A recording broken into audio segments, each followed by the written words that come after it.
എടാ പാച്ചു, നീ അറിഞ്ഞോ? അപ്പുറത്തെ സൂണന്റെ ഭാര്യ ഒളിച്ചോടിപ്പോയി. പോടാ കുഞ്ചു, അത് ഒളിച്ചോടിപ്പോയതല്ല, അവളുടെ ഭർത്താവിന്റെ കൂടെ പോയതാ. ഭർത്താവിന്റെ കൂടെ പോയതോ? അപ്പോൾ സൂണൻ അവളുടെ ഭർത്താവല്ലയോ? അല്ലടാ, സൂണനുമായി കല്യാണത്തിന് മുമ്പേ അവൾക്ക് പ്രേമമായിരുന്നു. കല്യാണം കഴിഞ്ഞ് ഒരു കുഞ്ഞൊക്കെ ആയപ്പോൾ അവള് സൂണന്റെ കൂടെ ഒളിച്ചോടി.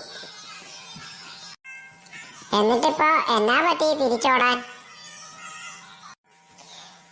അത് കഴിഞ്ഞ ദിവസം മുറ്റം അടിച്ചോണ്ടിരുന്നപ്പോ തലയിലൊരു വെള്ളയ്ക്ക വീണു. ബോധം പോയി. ആശുപത്രി കൊണ്ടുപോയി. ആശുപത്രിയിലെത്തി ഒരു ദിവസം കഴിഞ്ഞപ്പോ ബോധം വന്നു.